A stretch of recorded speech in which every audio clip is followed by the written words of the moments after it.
aquí tengo alguien que nos va a despertar con esos amenes. Contentos de nuevamente estar por aquí, gracias al Señor por el tiempo que nos da, principalmente por la vida, no el privilegio de despertarnos cada mañana. Y yo siempre pienso, ¿no?, que cada momento que el Señor nos da, que podemos respirar, es para agradecerle al Señor. Y ya pues las demás cosas vienen con eso, porque sin vida no podríamos tener nada. Gracias al Señor que nos llamó a sus caminos, a vivir para servirle, a ayudar a los hermanos. Y bueno, Víctor me hizo recordar esos tiempos. Sí, ha corrido mucha agua, hemos estado ahí en las buenas, en las malas, hemos tropezado en los caminos del Señor, nos ha pasado de todo. Bueno, si uno realmente empezara a meditar atrás y a ver todo lo que ha vivido, de dónde el Señor lo ha traído, incluso nuestra hermana que existió allá en los 1800 y 1900, hay una frase que ella escribió, y una frase muy sabia, dice que nosotros no tenemos nada que temer del futuro, a menos que hayamos olvidado cómo el Señor nos ha conducido en el pasado. Qué tremenda cita. Mientras estudiaba este tema que compartiré en esta mañana, también vino a mi mente que yo no sé de dónde sacó este filósofo español, Santayana, es el apellido de él, y él más o menos dice algo así, nada más que en su lenguaje. Él dice que no podemos olvidar la historia, porque aquellos que olvidan la historia están condenados ¿a qué? A volverla a repetir. Casi es parecido el pensamiento. Y es que es una gran verdad. Y nadie aprende por cabeza ajena. Nadie. Todos aprendemos por nosotros mismos. No hay otra manera. Y este texto que usé en esta mañana, que yo no sé si usted lo leyó o solo lo escuchó, no sé si trajo su Biblia. Ya a muchos no nos gusta andar con la Biblia, porque ahora pues con la tecnología la tenemos en todos, pues. Pero hoy aquí tengo la Biblia, y si usted la tiene, me gustaría que me acompañara o la busque ahí en su celular, en su iPad, donde sea que tenga. Hay una gran ventaja que no voy a negarla, y que a través del tema pues ustedes lo van a ir viendo, y es que esta versión que yo uso, que siempre he tenido, todas mis Biblias son la revisión Reina Valera de 1960. Según dicen, es una de las mejorcitas. Pero hay una desventaja en relación a la que tengo aquí, a una aplicación que maneja en español unas 20 o 30 versiones, cosa que no puedo hacer en esta. Aquí solo puedo ver la versión de Reina Valera, pero en esta puedo ver ese mismo texto en otras versiones. Y a mí por lo menos me gusta comparar, porque a veces el lenguaje de la traducción le da no otro significado, pero le amplía a uno para poder entender algo que no entiende.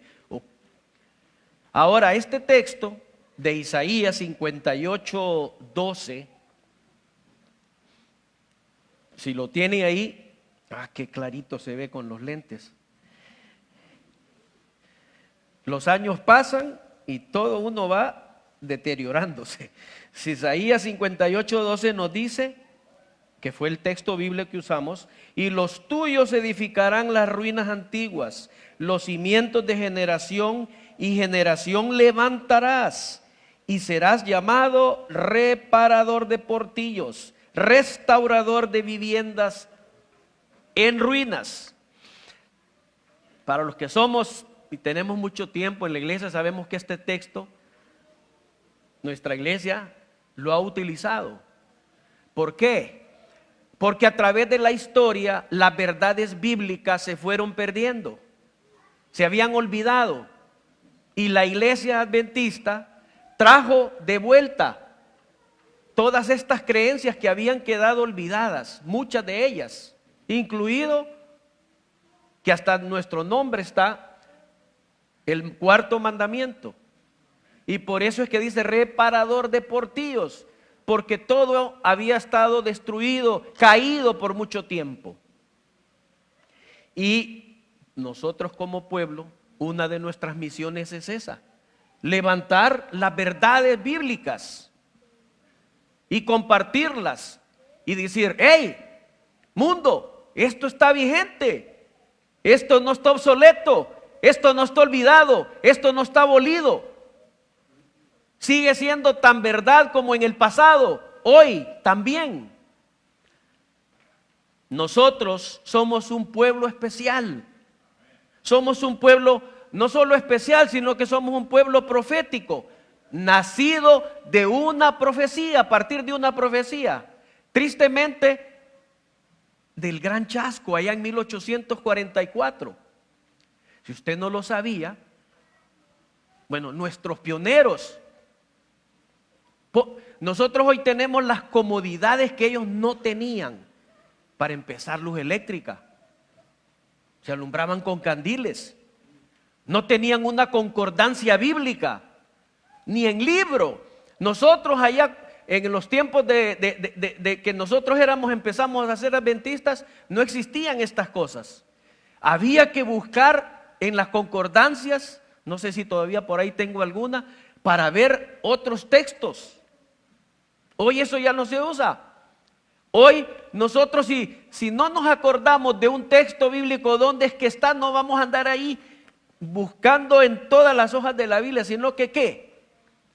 Vamos aquí a la misma aplicación de la Biblia y ahí en buscar, ahí nos aparece la palabra o la frase que nos recordamos y ahí nos sale el texto. ¡Qué facilito!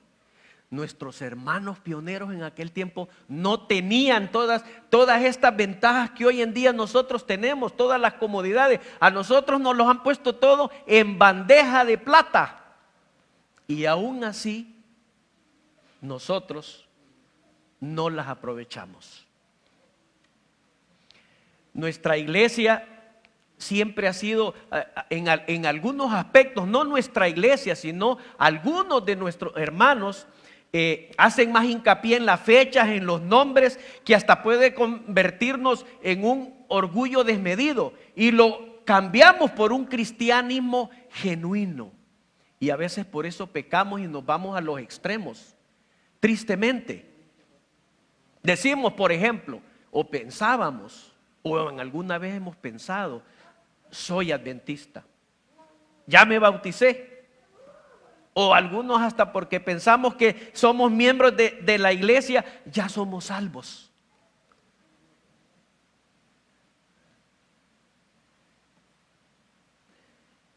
Y nos llenamos de un orgullo que más bien nos daña. Sí es verdad que somos un pueblo especial, que somos un pueblo privilegiado, pero no podemos olvidar que ese privilegio que el Señor nos ha dado más bien nos llama a una mayor responsabilidad. Somos responsables delante del mundo. No es que nos haga más. Y yo pienso en el pueblo israelita lo que le pasó. El Señor lo escogió para que diera las verdades, esas buenas nuevas, ¿a quiénes? A todas las personas, pueblos vecinos que no conocían del Dios verdadero y que eran ¿qué? Pueblos idólatras. Pero es que hoy no hay eso, decimos nosotros. Y claro que lo hay. La diferencia está en que los ídolos son diferentes, han cambiado, pero la responsabilidad para nosotras sigue siendo la misma. Nosotros enfatizamos nuestras creencias. Somos fieles enfatizándolas. Y tenemos creencias distintivas y otras que son parecidas con otras de nuestros hermanos de otras denominaciones. Por ejemplo, si yo le preguntara a usted, ¿cuántas doctrinas tenemos nosotros en la iglesia? ¿Cuántas tenemos? ¿Cuántas creencias fundamentales tenemos?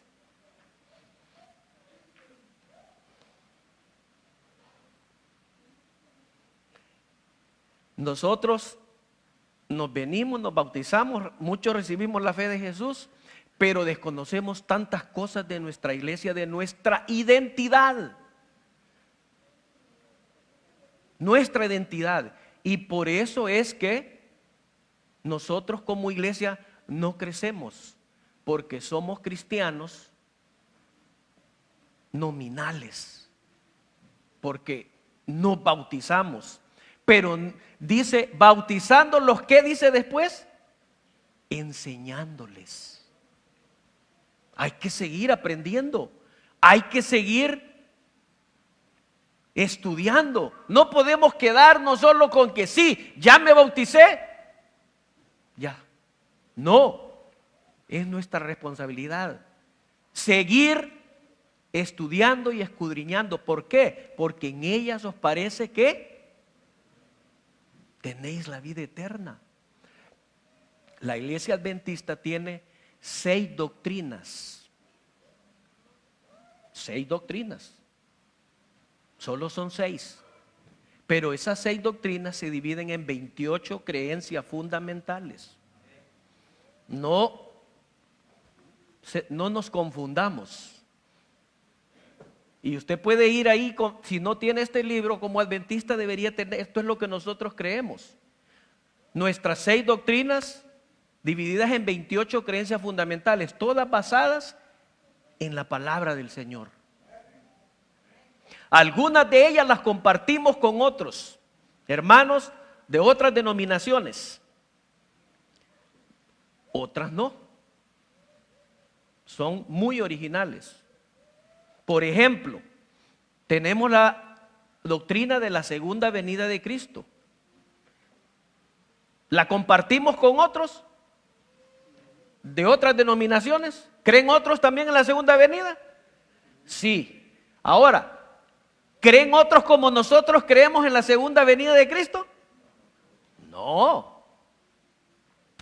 Hay algunos detallitos diferentes.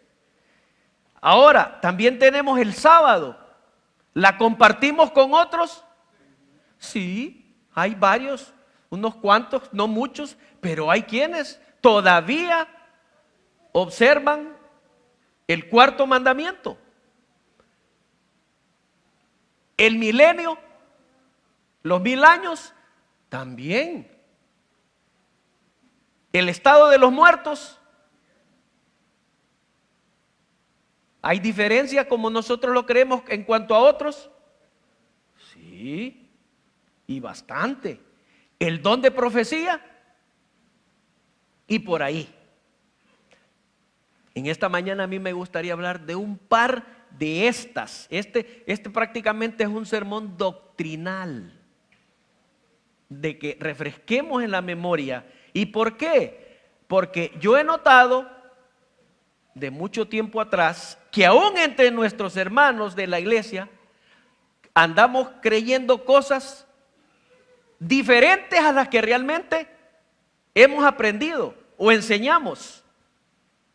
Y claro, no voy a profundizar por cuestiones de tiempo, porque no hay mucho tiempo, pero vamos a tocar lo más esencial. En la primera que me gustaría compartir es rápidamente, solo voy a usar 3 textos, así que subrayenlos para que no se le vaya a olvidar, o apúntelos, él los busque en su casa. Es la del estado de los muertos. Y yo voy a hacer una pregunta aquí: ¿cuántos hemos perdido seres queridos? A ver, levanten la mano, levántela. Y los que no, quiere decir que no han perdido. ¿Han perdido seres queridos? ¿Quién ha perdido de los que levantaron la mano A ver, déjeme la mano arriba, quiero hacer una pregunta así al azar. Al azar, al azar, al azar, al azar. ¿Usted ha perdido un hermano? Ok, perdió un hermano. Ahora, la pregunta es esta para él. Y se la hago a él porque es el que menos conozco. ¿Dónde está su hermano ahorita? Según usted. Ok, pero ¿está en el cielo? ¿Estará? ¿Qué pasó con él? ¿Estará en el purgatorio? ¿Estará en el infierno? ¿Dónde cree que está? En ningún lado. ¿Cuántos creen que es verdad que está en ningún lado? ¿O hay alguno que cree que está en la presencia del Señor? ¿En la presencia del Señor? No, ¿dónde? Ok.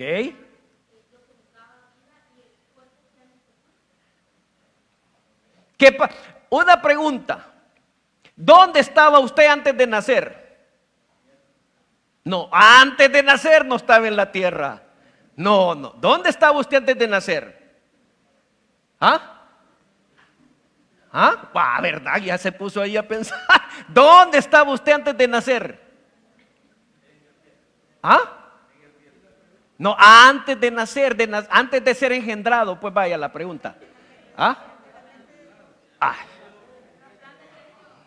¿Dónde?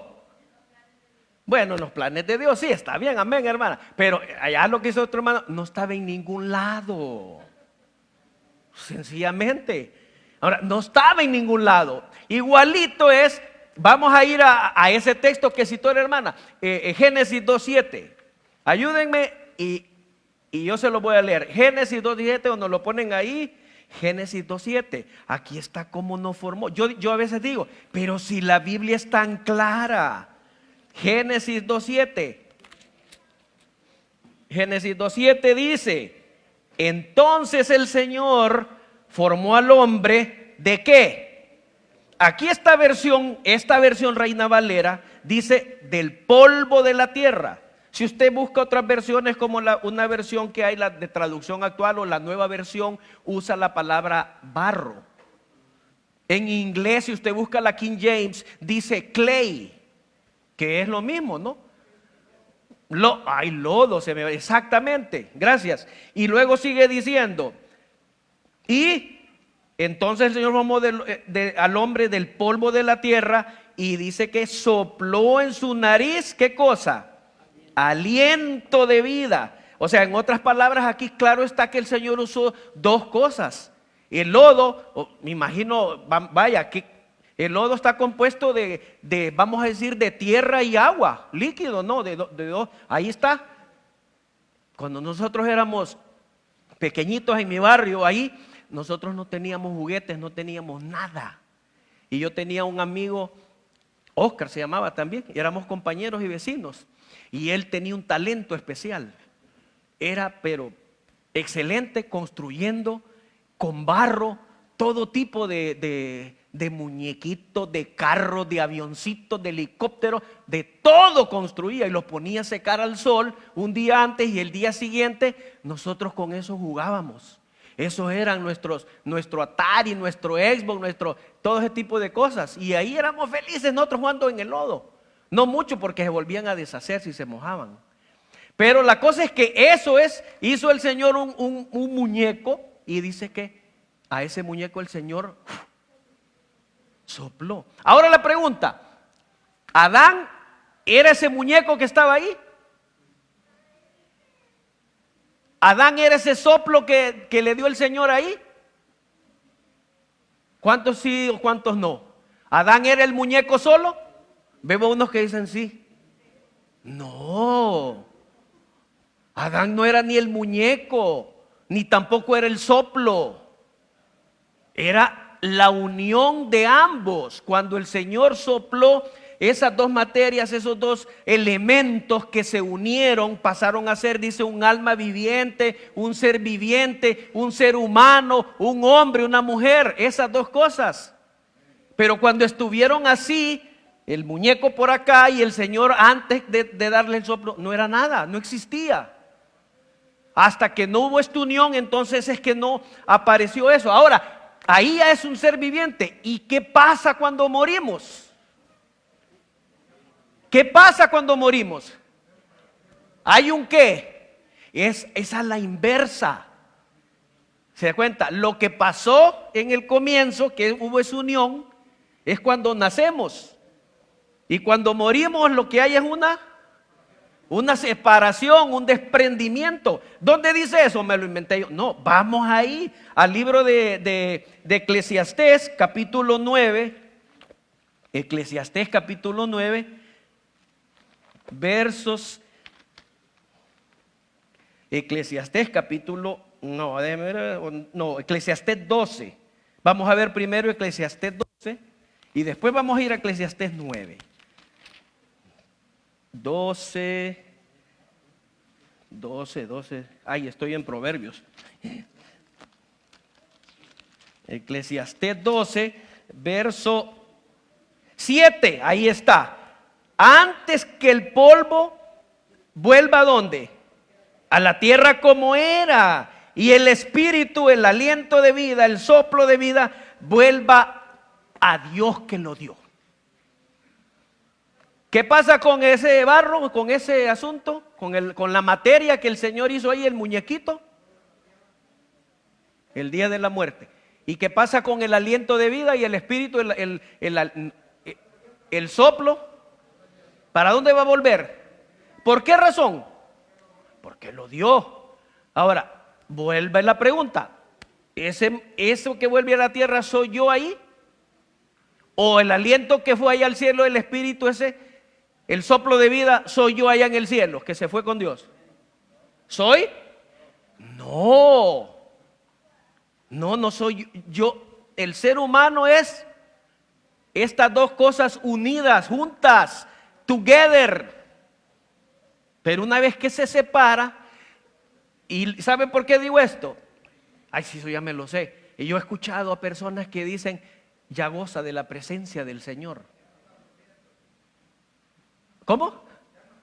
Ya no está sufriendo. Bueno, es verdad, eso sí, todavía lo acepto, ya no está sufriendo. Descansa, pero decir que está gozando de la presencia del Señor, que está con el Señor, eso no es así, no es bíblico, no es verdad, es falso, es mentira.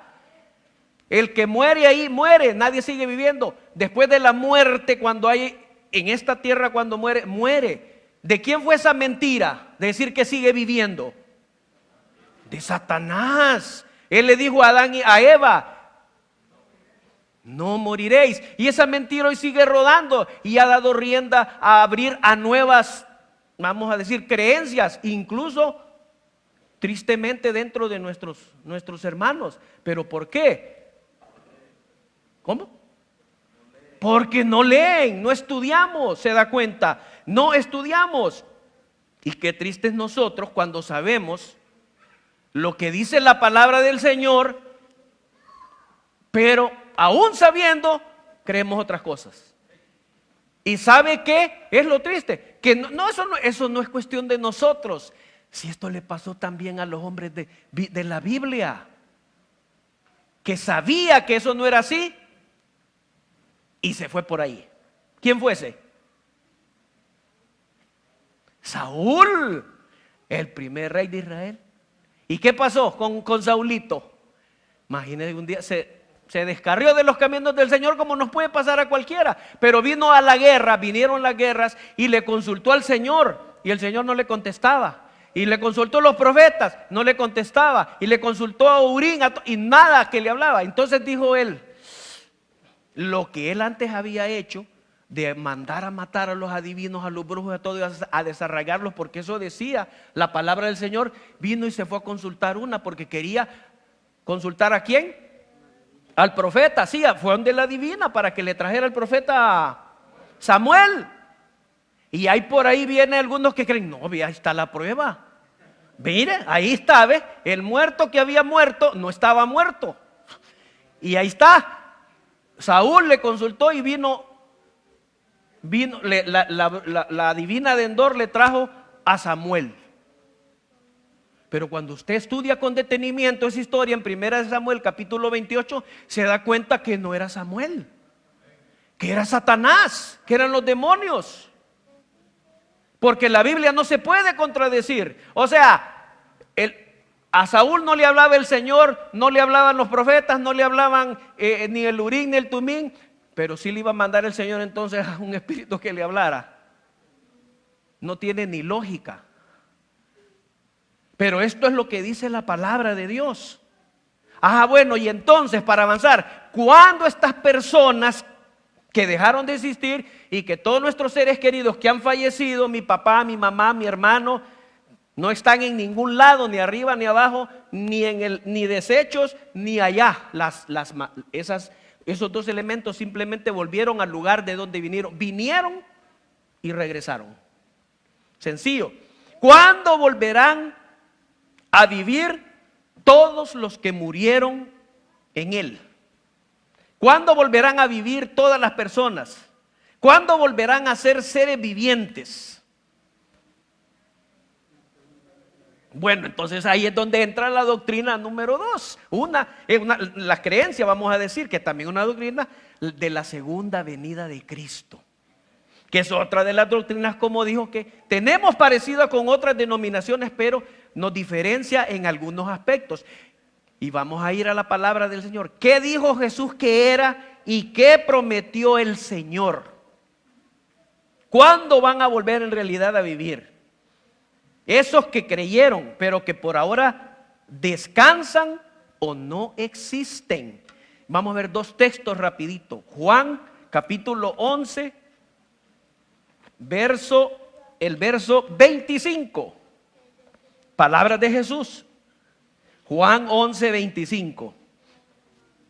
Y de ahí mismo vamos a ver los dos textos. Nada más que vamos a ver 11, 25. Dice, le dijo Jesús: yo soy la resurrección y la vida. El que cree en mí, aunque esté muerto, dice que vivirá. Ok. ¿A quién le dijo estas palabras Jesús? A Marta. Si usted lee todo el capítulo de Juan 11, se da cuenta que ahí pasó algo pues sensacional. Había muerto Lázaro, que era el hermano de Marta y María, y Jesús no estaba lejos, y allá le avisaron y ya habían pasado varios días de muerto. ¿Cuánto? 4 días. Y cuando Jesús regresó, pues estaban todas llorando.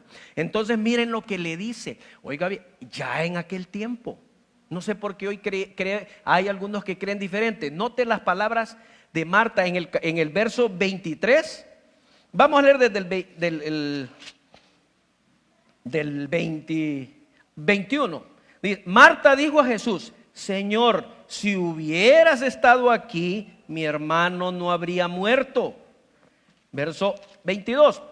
Pero también sé ahora, dijo ella, que todo lo que le pidáis al Señor, el Señor te lo dará. Jesús le dijo: tu hermano resucitará. Marta le dijo: yo sé que resucitará en la resurrección, en el día final. Oiga bien lo que dijo. Ya creía ya. ¿Cuándo? En el rapto se lo van a llevar. No dijo eso Marta. ¿Por qué Jesús no le dijo: no te preocupes, si Lázaro ya goza de la presencia del Señor? No le dijo eso. ¿Y qué entonces ahí le dijo Marta al verso 24? Yo sé que resucitará en el día final. Y por eso es que Jesús: yo soy la resurrección y la vida. Y de aquí es que muchos sacaron otro anexo, vamos a decir, en la doctrina de la segunda venida de Cristo, el famoso rapto secreto. Pero nosotros no podemos aislar un texto de la palabra del Señor. Y por un momento nosotros vamos a verlo y analizarlo. Y Pablo lo explica ahí en Primera de Tesalonicenses, capítulo 4. Este texto que siempre nosotros lo usamos. Primera de Tesalonicenses, capítulo 4, versos 13 y 18. Lo vamos a leer de corridito. Ahí está. Del 13 al 17. Tampoco queremos, hermanos, que ignoréis, dice Pablo, acerca de los que duermen. Siempre la Biblia compara la muerte con el sueño. para que no se entristezcáis como los otros que no tienen esperanza. Si creemos, si no creemos, no, que Jesús murió y resucitó, así también traerá el Señor con Jesús a los que durmieron en él. Por lo cual os decimos esto en palabra del Señor, que nosotros, los que vivimos, que habremos quedado hasta la venida del Señor, no precederemos a los que durmieron. El Señor mismo, con voz de mando, con voz de arcángel y con trompeta de Dios, descenderá del cielo. Entonces los muertos en Cristo resucitarán primero. Y luego nosotros, los que vivimos, los que hayamos quedado, seremos arrebatados. Aquí está arrebatados. El arrebatamiento, dicen, juntamente con ellos en las nubes para recibir al Señor en el aire. Y así estaremos siempre con el Señor. Aquí el apóstol Pablo está reaccionando a una mala comprensión de los tesalonicenses, los de Tesalónica, aunque realmente no es claro cuál era el error que ellos tenían. Algunos miembros de aquel tiempo de la iglesia de Tesalónica estaban angustiados por la suerte que iban a pasar los que murieron o estaban muriendo antes del regreso de Jesús. Y hacían una diferencia entre los que morían antes y los que quedaran vivos cuando Él retornara, cuando Jesús retornara. ¿Por qué? Porque ellos pensaban que Jesús iba a regresar en ese siglo. Ellos pensaban que Jesús ya iba a venir, pues. Si usted lee la historia, se pensaba que en ese tiempo ya se había predicado el evangelio a todo el mundo conocido. Y entonces ellos pensaban, el Señor ya va a regresar. Y los de Tesalónica estaban preocupados. Bueno, ¿y qué va a pasar con nuestros familiares que han muerto? Y nosotros que estamos vivos, si el Señor viene. Entonces por eso Pablo es que escribe eso. Lo raro de esto, y que ahora la gente no se pone a pensar, es porque Pablo, a los de Tesalónica, que están preocupados porque sus familiares han muerto, y que si Cristo viene, ¿qué va a pasar? No les dice también, no se preocupen, si ellos están ahí en el cielo gozando de la presencia del Señor. No les dijo eso. No, les dijo, van a resucitar cuando Cristo venga. Eso les dijo eso. Y en el texto 14 de esta versión que acabo de leer de 1960, dice ahí esta palabrita, yo la voy a volver a buscar, porque dice, y a veces se malinterpreta en cierto sentido.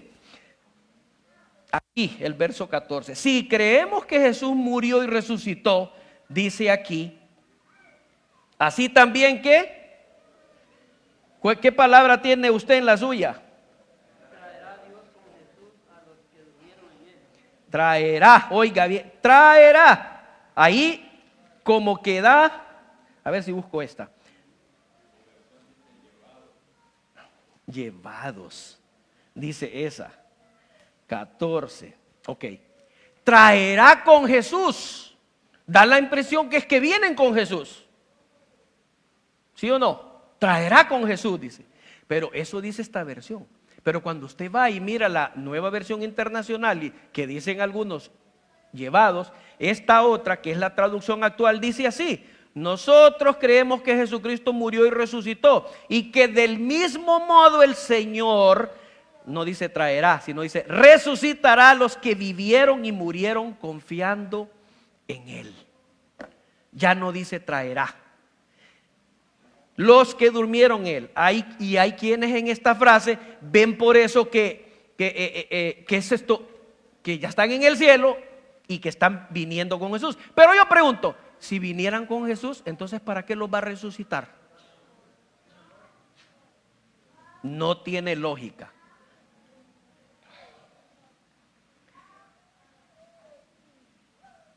Vayamos y busquemos en el libro de Primera de Corintios. Y aquí entonces nos va a quedar claro en Primera de Corintios capítulo 15, versos 51 al 55. Aquí también el apóstol Pablo, por alguna razón, vuelve a escribir acerca de este tema y dice lo siguiente, Primera de Corintios 51 al 55. Os digo un misterio, dice Pablo, no todos vamos a morir, pero todos vamos a ser transformados en un abrir y cerrar de ojos a la final trompeta, porque se tocará la trompeta y los muertos serán resucitados incorruptibles y todos seremos ¿qué? Transformados. Pues es necesario que esto corruptible se vista de incorrupción y que esto mortal se vista de inmortalidad. Cuando esto corruptible se haya vestido de incorrupción y esto mortal se haya vestido de inmortalidad, entonces se cumplirá la palabra que está escrita: sorbida es la muerte en victoria. ¿Dónde está, oh muerte, tu aguijón? ¿Dónde, sepulcro, tu victoria? Ahora ahí tenemos el concepto claro de lo que es cuando el Señor venga. Para los que, me imagino que la mayoría sabemos, la creencia de los que creen en esto del rapto es que ellos dicen que Jesús va a venir antes de la tribulación y que se va a llevar a la iglesia. Van a resucitar los que creyeron en Él y se los va a llevar al cielo. Y entonces van a pasar 7 años, nadie se va a dar cuenta, va a ser algo, por eso le llaman el rapto secreto. Y que luego van a haber 7 años. Y va a ser los 7 años de gran tribulación en la tierra. Y que ahí entonces, después de esos 7 años, entonces va a regresar en la segunda venida. Esa sí es la segunda venida. O sea, en otras palabras, ya sería la tercera venida, no la segunda. Porque ellos, pero cuando usted mira la Biblia, y yo solo voy a decir los textos, ve usted que este es un hecho que no puede ser secreto. Cuando usted va a Apocalipsis capítulo 1, verso 7, ¿qué nos dice ahí? Todo ojo lo verá. Y cuando usted lee el capítulo de Mateo 24 y Mateo 25, dice que esa venida es algo esplendoroso, como el relámpago de oriente a occidente, que viene con la gloria del Padre, del Hijo y de los santos ángeles. Es algo tan majestuoso que no se puede obviar. Pero mire, olvídese todos los textos que quiera, pero no olvide este texto de Hechos, capítulo 1 y verso 2. Este es el texto clave para desenmarañar este asunto. Y si no me equivoco es el verso 10. Sí, ese es. Hechos 1. ¿Qué es lo que estaba pasando aquí? Aquí es la ascensión de Jesús después que resucitó y se les estuvo apareciendo a los discípulos. Y entonces estaban ahí en el monte de los olivos con todos sus seguidores. Y entonces el Señor dice que ascendió hasta que una nube lo tomó y desapareció delante de los ojos de ellos. Y se les aparecieron 2 ángeles, pues. ¿Y qué dicen en el texto 10? Mire lo que dice, despacito. Galileos, varones galileos, ¿por qué estáis mirando al cielo? Este mismo Jesús que ha sido tomado de vosotros al cielo, va a venir a escondidas. Va a venir cuando nadie lo mire. Sí va a regresar, pero no se va a dar cuenta. No dice eso. Los ángeles dijeron, así vendrá. O sea, así mismo, como lo habéis visto ir al cielo. No hay yo siempre he dicho, ¿por qué es que hay tantas denominaciones cuando solo debería haber una iglesia? Porque cada quien ha interpretado la Biblia a su antojo. Y porque no queremos entender lo que escrito está. Y si no, pues por lo menos haga eso. Compare hoy que puede todas las versiones que pueda y vea ese texto. ¿Cuál es el sentido que está dando? ¿Qué acontecimientos pasan, mi hermano? Nosotros que conocemos que el Señor nos ha dado el privilegio y ya tenemos años o tiempos en la iglesia.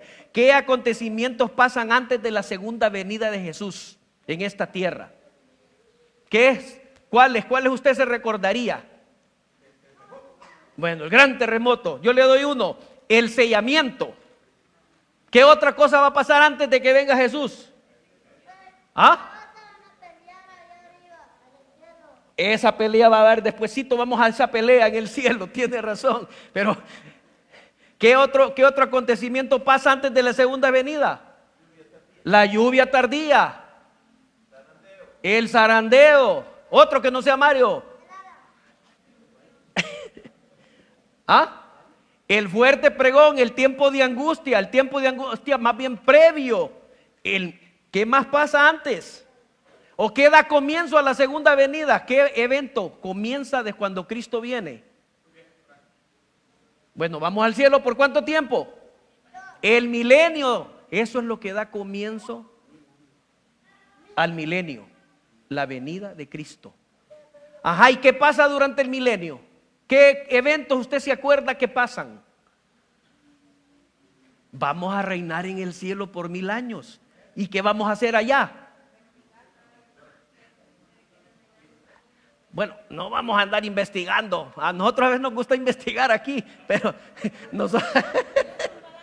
claro, vamos a revisar los libros. Vamos a ver por qué Oscar Mejía, que predicaba en el frente, se perdió y no está allá.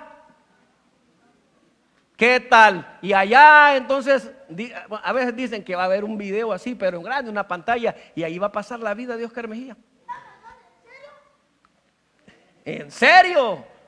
Sí, ahí va usted a darse por qué y por qué aquí está Hitler. Un ejemplo. O sea, ahí va a ver el récord, el libro. Ahí todo va en ese tiempo. Pero ¿qué más va a pasar? Satanás va a ser encadenado por 1000 años. Pero, ¿y cómo es que van a encadenar a Satanás? Porque va a estar vacía la tierra. Porque cuando venga Jesús, ahí decía en el texto de 1 Tesalonicenses capítulo 4, del 13 al 18, de que los muertos en Cristo van a resucitar y los que estamos vivos, si Dios lo quiere, viene hoy, un suponer, entonces nos vamos a unir al grupo de los que mueren, que resucitan, y nos vamos a recibir al Señor en las nubes. Y entonces ¿quién va a quedar en la tierra? Pues nadie, porque los otros vivos que no creían en el Señor van a morir con el resplandor, dice, de su venida, y le van a decir a las peñas: caed sobre nosotros y escondernos de aquel que viene sobre las nubes.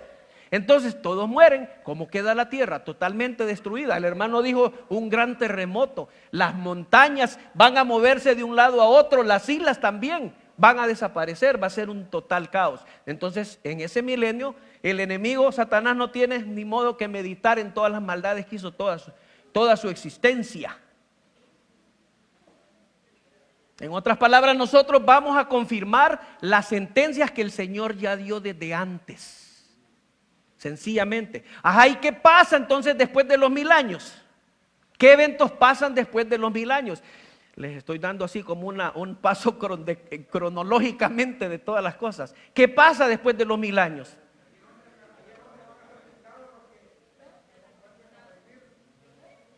Van a resucitar todos los que no habían resucitado. Hay un párrafo, un texto en la palabra de Dios que dice: bienaventurado el que tenga parte en la primera resurrección. ¿Cuándo es la primera resurrección?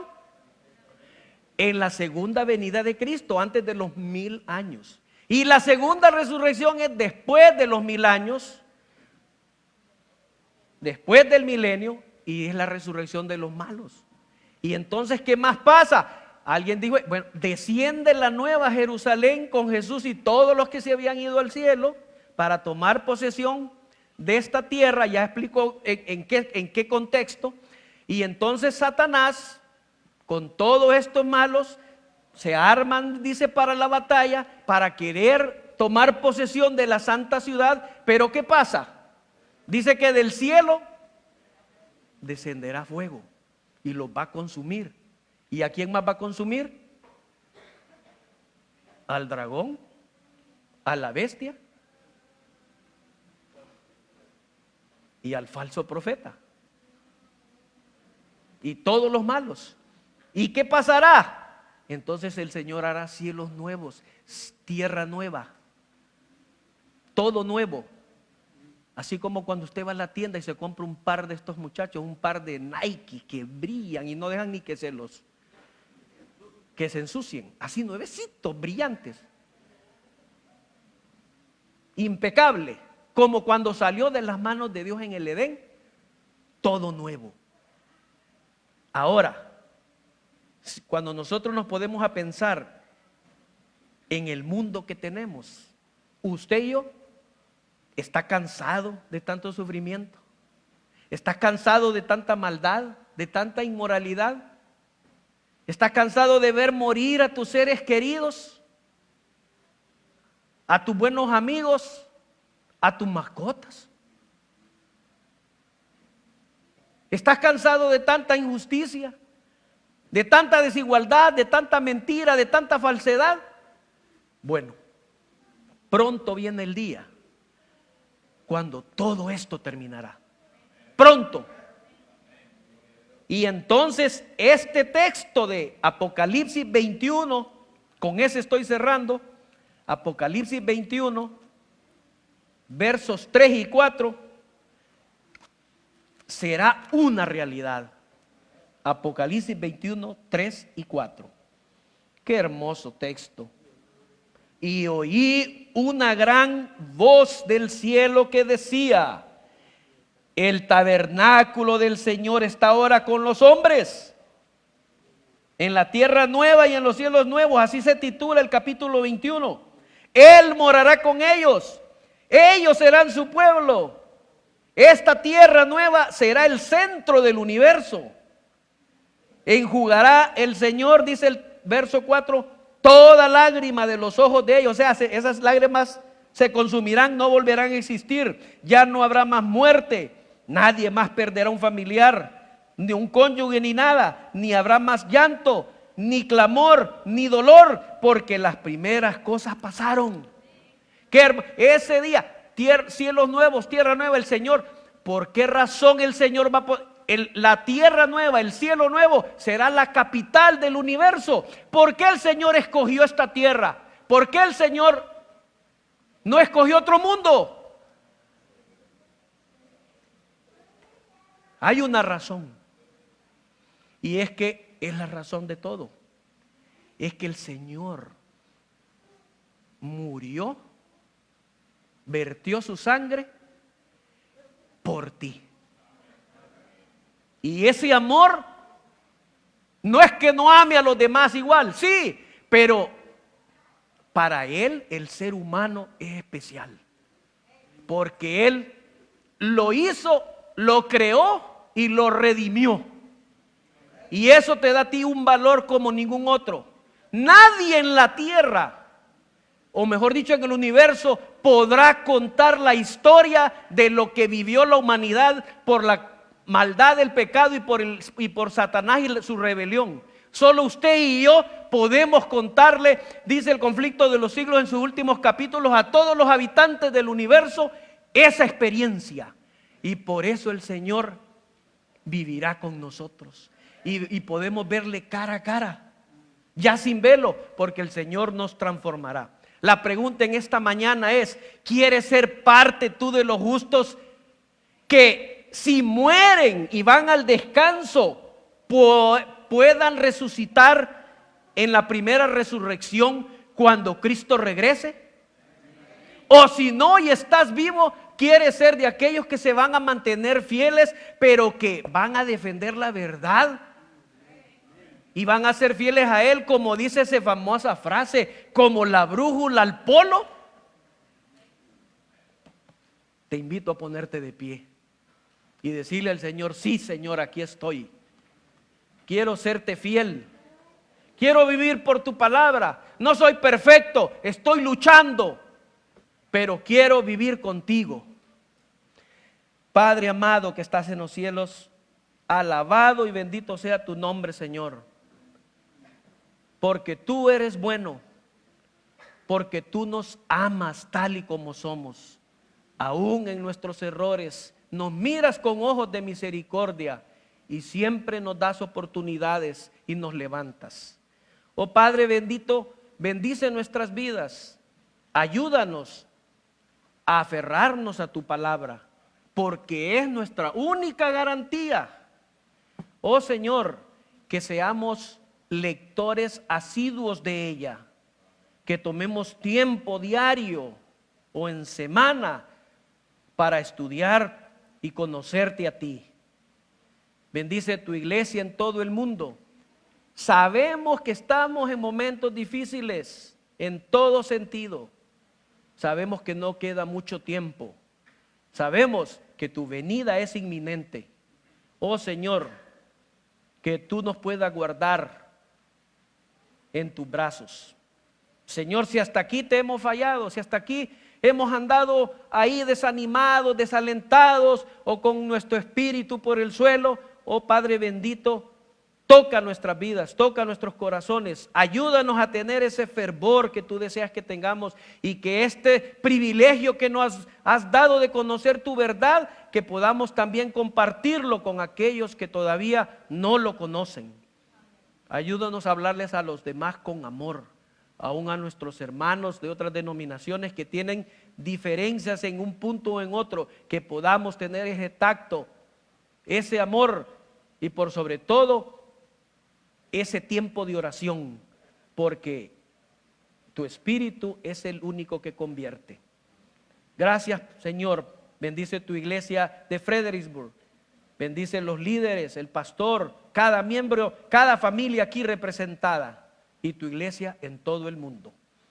En el nombre de tu Hijo amado, a quien sea la gloria por siempre, te lo suplicamos y te lo agradecemos. Amén.